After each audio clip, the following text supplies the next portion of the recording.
देश की प्रगति को गति प्रदान करने के लिए माननीय प्रधानमंत्री श्री नरेंद्र मोदी जी ने पिछले वर्ष पीएम गति शक्ति नेशनल मास्टर प्लान को लॉन्च किया था।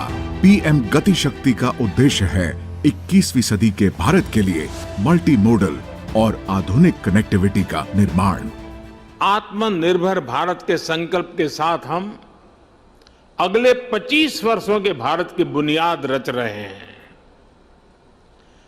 पीएम गति शक्ति national master plan next generation infrastructure और मल्टी मॉडल कनेक्टिविटी को इस नेशनल प्लान से गति शक्ति मिलेगी। इस कड़ी में लॉजिस्टिक्स कॉस्ट को कम करने और अमृतकाल में देश की आर्थिक तरक्की में और तेजी लाने के लिए माननीय प्रधानमंत्री नेशनल लॉजिस्टिक्स पॉलिसी लॉन्च कर रहे हैं। ये पॉलिसी स्टेक होल्डर्स के बीच बेहतर कोऑर्डिनेशन सुनिश्चित करेगी, जिससे मैन्युफैक्चरिंग कॉम्पिटिटिवनेस को बढ़ावा मिलेगा। हमारे मेहनती किसानों और एमएसएमईज को अपने उपज और उत्पादों की सही कीमत मिल सकेगी। साथ ही साथ उपभोक्ताओं तक भी उत्पादों की पहुंच सहज और किफायती होगी। इस पॉलिसी को अमल में लाकर देश लॉजिस्टिक्स कॉस्ट में कमी लाएगा और उसे ग्लोबल बेंचमार्क के बराबर करेगा और भारत दुनिया के टॉप 25 लॉजिस्टिक्स परफॉर्मेंस वाले देशों में शामिल होगा।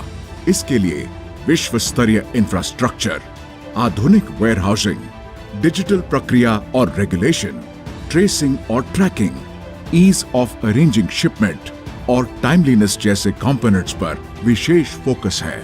अर्थव्यवस्था के महत्वपूर्ण सेक्टर जैसे coal, steel, fertiliser, food grain, cement, port connectivity आदि के लिए सेक्टर स्पेसिफिक लॉजिस्टिक्स प्लान बनाए जा रहे हैं। डिजिटल इंडिया को लॉजिस्टिक्स प्रक्रियाओं से जोड़कर एक यूनिफाइड प्लेटफॉर्म यूलिप तैयार किया गया है ताकि लॉजिस्टिक्स स्टेक होल्डर्स को आसानी हो और ईज ऑफ डूइंग बिजनेस को बढ़ावा मिले। लॉजिस्टिक्स एफिशिएंसी बढ़ाने में भारत सरकार और राज्य एवं केंद्र शासित प्रदेशों की अहम भूमिका है। राज्यों के लॉजिस्टिक्स परफॉर्मेंस के आकलन के लिए हर साल logistics ease across different states यानी लीड सर्वे कराया जाता है। इससे राज्यों में लॉजिस्टिक्स फोकस के साथ साथ स्वस्थ प्रतिस्पर्धा को बढ़ावा मिल रहा है। कोऑपरेटिव फेडरलिज्म की भावना को प्रगाढ़ करते हुए भारत सरकार राज्यों में लॉजिस्टिक्स इंफ्रास्ट्रक्चर का विकास करने के लिए विशेष सहायता और सहयोग के लिए समर्पित है।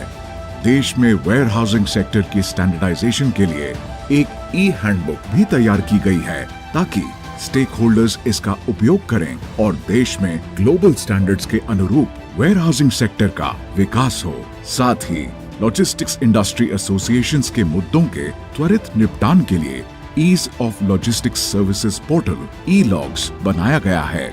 इसके द्वारा inter ministry services improvement group मुद्दों का तेजी से हल निकालेगा और कारोबार को लाभ मिलेगा।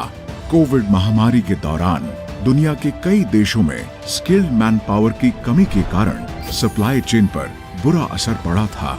इसलिए भारत में ग्रेजुएशन और पोस्ट ग्रेजुएशन की पढ़ाई के तहत लॉजिस्टिक्स एवं सप्लाई चेन से जुड़े कई कोर्सेज शुरू किए जा रहे हैं।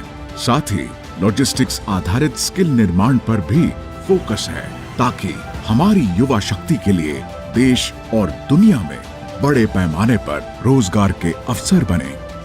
एक सशक्त, एकीकृत और डिजिटल लॉजिस्टिक्स सेक्टर से देश की अर्थव्यवस्था और बेहतर होगी और भारत विश्व पटल पर लीडिंग लॉजिस्टिक्स परफॉर्मेंस वाले देशों में शामिल होगा।